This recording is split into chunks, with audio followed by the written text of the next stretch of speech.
Welcome back to the LQ Talks Hoops channel, and today for the first time in a while you're going to get to hear my opinion on some things and my opinions on the NBA awards. I haven't been able to give my opinion in a while just because I've been making the Kobe Bryant documentary, which you should check out. Take a look at the I button in the top right hand corner and look at the link in the description as well. It took me ages, please.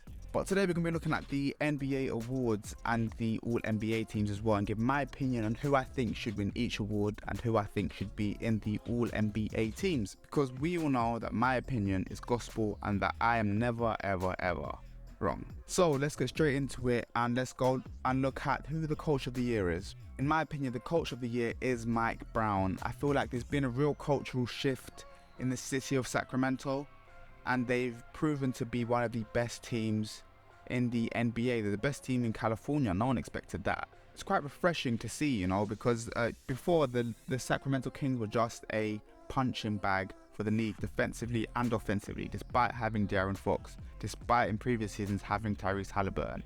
They were just a punching bag for the league consistently.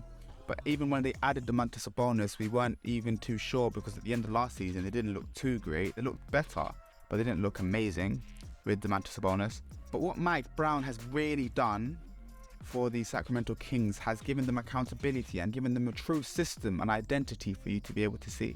The system allows for them to be one of the best defensive teams in basketball. They have the best offensive rating in the NBA right now.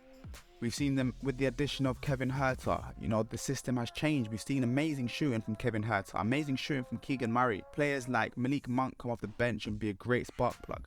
And we've seen the pick and roll action between Domantas Sabonis and De'Aaron Fox be one of the best in basketball, with Domantas Sabonis being that Jokic light and De'Aaron Fox being truly phenomenal in his card play this year.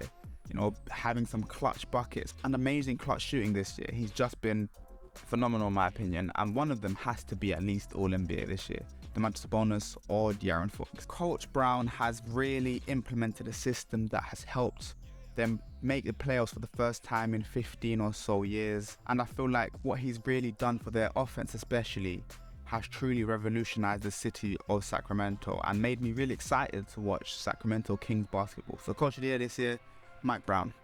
Next, I'm going to go with one that I don't think isn't a debate as well. I think it's Paolo Banchero for Rookie of the Year.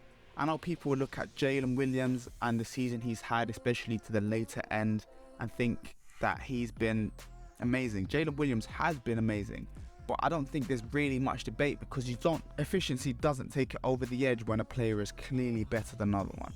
Paolo Banchero is averaging 20 points, 7 rebounds and 4 assists, you know, for the Orlando Magic. He's their main scoring option, and given the statistics and the advanced statistics, he's taking on the toughest assignment on most nights for the Orlando Magic, and he's a rookie as well. He's leading a team while being the rookie, whereas Jalen Williams has the benefit of having Shai Gilgeous-Alexander on his team, has the benefit of having Josh Giddey, a facilitator, on his team to get him the best looks possible. So Jalen Williams, although he's been amazing, hasn't been as good as Paolo Banchero, and I think you're trying to look too hard into the details if you give the Rookie of the Year to Jalen Williams. I think Walker Kessler deserves some praise as well, because I feel like he's been incredibly good as well. He's incredibly composed.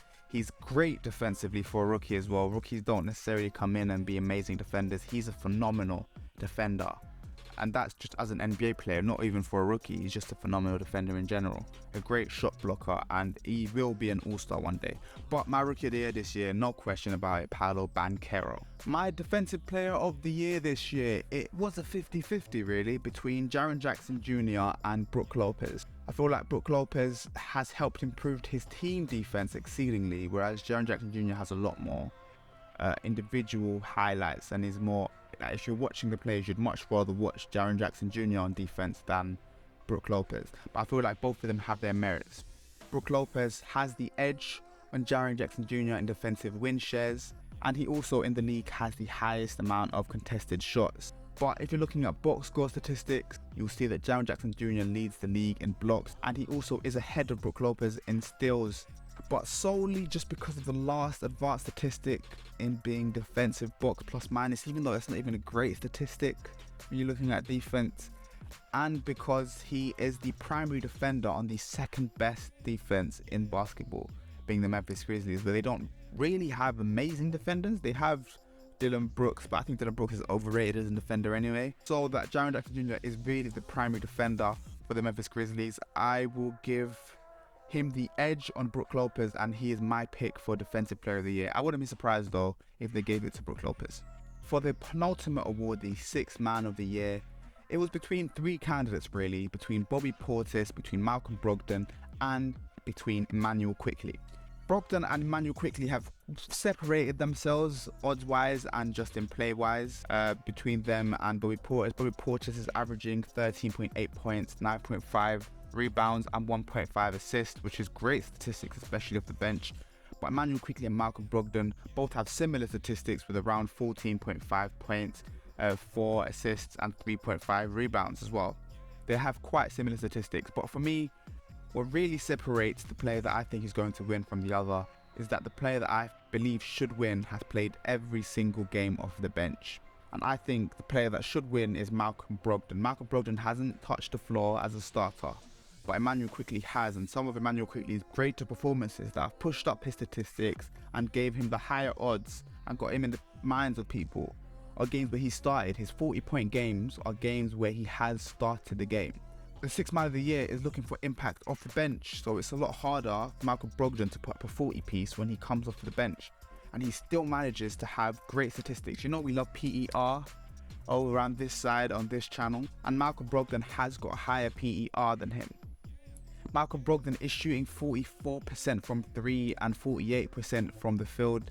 Great statistics, and he's running that second unit phenomenally, and it looks quite seamless when going from the first unit to the second unit in Boston. He can play with Jason Tatum, but he can also play with Luke Cornett.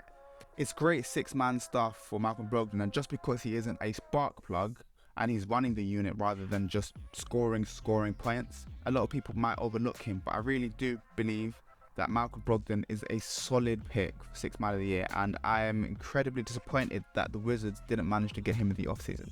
Finally, the award we're all looking for and the award we're all waiting for, the most valuable player of the NBA. This one is really tough between Nikola Jokic and Joel Embiid. For most of the season, I would tell you on any given night that Nikola Jokic is the MVP. But over the past couple weeks, Joel Embiid has just taken it to another level. He leads the league in points, obviously, but he's just been phenomenal.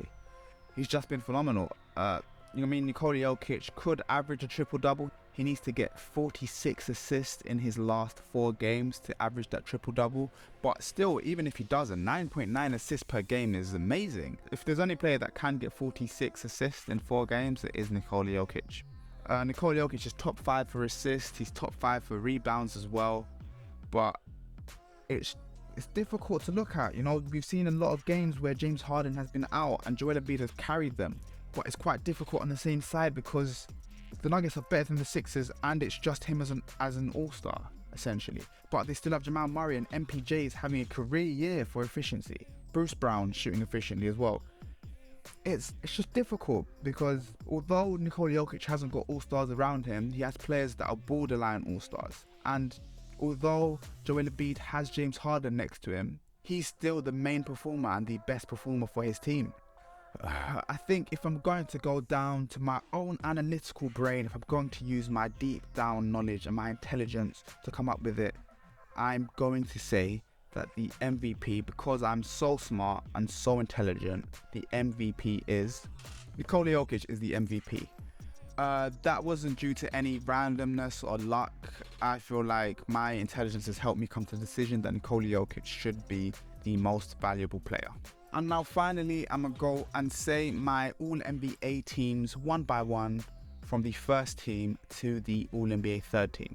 So in my All-NBA first team, I have Luka Doncic, I have Shai Gilgeous-Alexander. Luka Doncic is pretty obvious why I have him. Shai has been amazing and dragged the Thunder near enough to the 10th seed right now, past Luka Doncic's Mavericks. He's scoring at will. He's a great two-point shooter, incredibly efficient, and that's helped. You know, previously his efficiency has taken a hit because he takes so many threes, so now he's saying, you know what, I'm efficient when I'm inside the paint, let me take shots inside the paint. And it's been amazing, 30 plus points per game for both of them, and it's been really impressive for guard play in the Western Conference.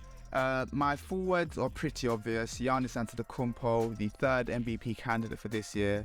Jason Tatum, who's the fourth MVP candidate for this year, and who my intelligence decided should be MVP, Nikola Jokic. The All-NBA second team this year, I have Damian Lillard, who is really unlucky, really, not to make All-NBA first team, in my opinion. He's been scoring a bunch, basically dragging the Portland Trail Blazers to wins at some points, and the Portland Trail Blazers have basically let him down. The players haven't been great. Anthony Simons got injured, Jeremy Grant got injured, and they traded away Josh Hart for an experimental piece in Cam Reddish. So the teams really let him down and ended up shutting him down so they can get a higher draft pick. But I do believe Damian Lillard deserves some credit, so I will have Damian Lillard in the All-NBA second team. It's crazy. All the guards I have right now in my All-NBA teams aren't top seeds. It's nuts. But that stops with Ja Morant, who, although he is a blicky boy, he is Jarwick. I feel like he is one of the best guards in the NBA. He's the best guard on the second best team in the West, and he's been great. Although he hasn't got some of the box statistics, he's highlight basketball. He's a great basketball player, and I feel like he deserves to be All-NBA second team. And my three forwards, I have Joel Embiid, who was unlucky to fall to my intelligence as my center. I have LeBron James, who, although he's 38 years of age, is putting up amazing statistics and playing amazing for the Lakers. And I have Anthony Davis in there as well. Anthony Davis and LeBron James are lucky to get in there, given the amount of games they have played, but especially LeBron James. But I do believe their play has helped them get in there. And I feel like the Lakers could still manage to snatch away the 6th seed. And if they get the 6th seed, it's a long day in the playoffs, because when LeBron James is in the playoffs, it is generally a long day for the rest of the teams in this conference. And finally, my All-NBA third team, I have Jaylen Brown, who I feel like has been great. 27 points per game, especially when he's playing alongside someone like Jason Tatum, who was quite ball dominant. And yeah, I feel like he's been amazing, scoring off the dribble, scoring off ball as well. He's had great shooting performances and has had great performances when Jason Tatum isn't really on it.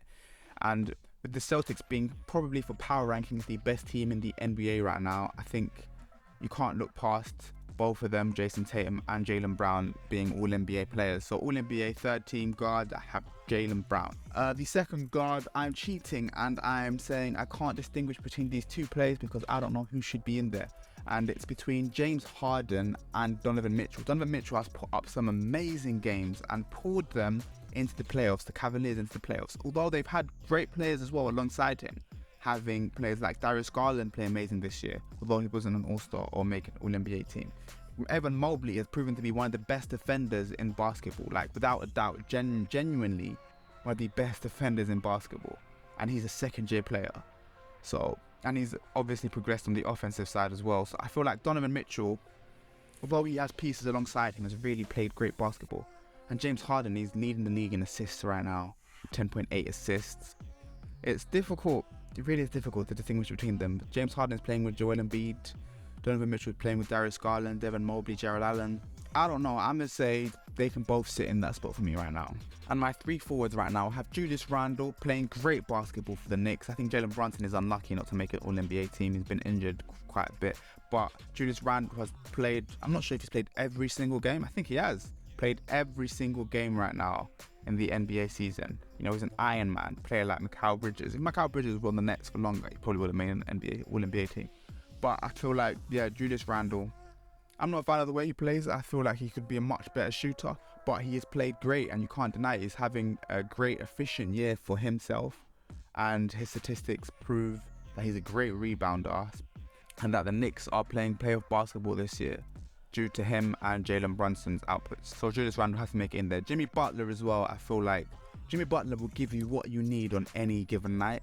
He won't necessarily score amazingly every single night, but I feel like he'll give you what you need for that given night.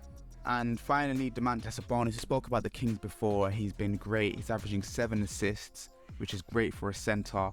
He's leading the league in rebounds as well. He is a great player, Domantas Sabonis, and has helped bring the Kings back to playoff basketball. Unlucky for De'Aaron Fox not to get in there. Unlucky for Jalen Brunson not to get in there as well.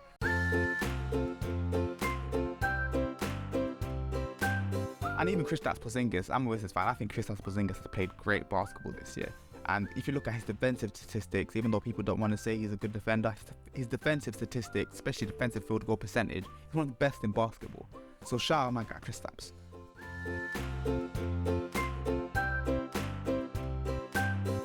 So that is my NBA awards. I hope you know that my opinion is the right opinion. There's no need to debate with anyone else. My opinion will always be right. There's no need to question it at all. So thank you for watching. Please like, comment and subscribe, and I'll see you next time in a bit. Boom.